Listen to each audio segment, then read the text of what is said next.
Crossing Together, your guide to road tripping south of the border. Chapter 3.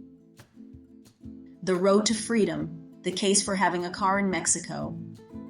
Once I set foot on Mexican soil, I thought I had made it. Finally free. But it wasn't long before reality hit. In Playa del Carmen, I found myself dehydrated, exhausted, and struggling to keep up with the pace of walking around the city and navigating the endless taxis in the sweltering heat. Mucho calor. At my age, the combination of humidity and heat was tough to handle. After a while, it became clear that I needed my own transportation. My car, still in the United States and fully paid off, was waiting for me.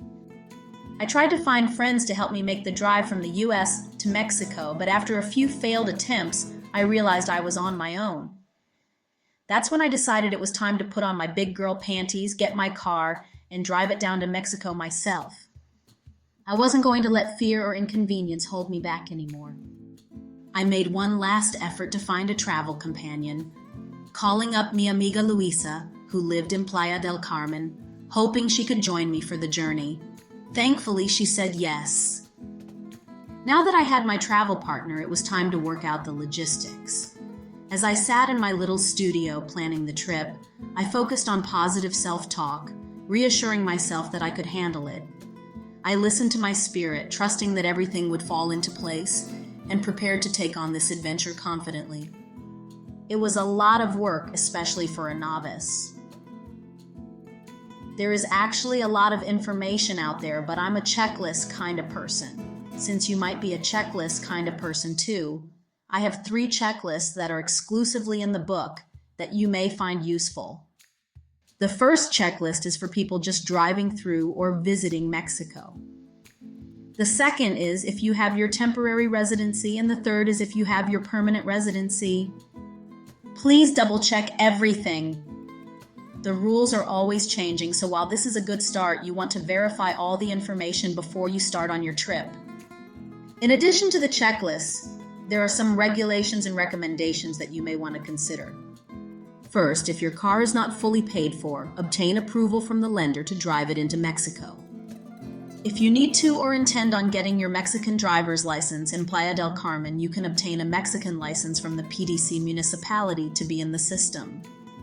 Your insurance from another country does not carry over.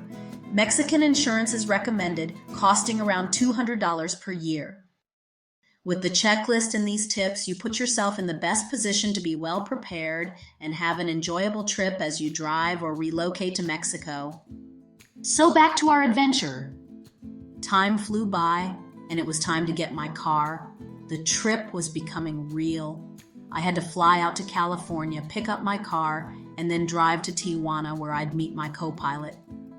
As I organized everything, I realized that driving from California to Baja and crossing at the Tijuana border would be much easier for me than going all the way to Texas. I also knew that crossing to mainland Mexico by ferry would be too much of a hassle, so I started focusing on land crossings instead. I followed travel groups on Facebook and YouTube, mapped out the drive with AAA, and created a detailed Google search to plan my route. I estimated the trip would take 5 days. Looking back, we actually ended up traveling through the country in 7. Even now, I still think to myself, did I really do this or was it all a dream? I wish I could say the trip went without a hitch, but then there wouldn't be a story. Continue listening to Chapter 4 to find out how I lost my co-pilot at the Tijuana border and ended up driving away from my final destination.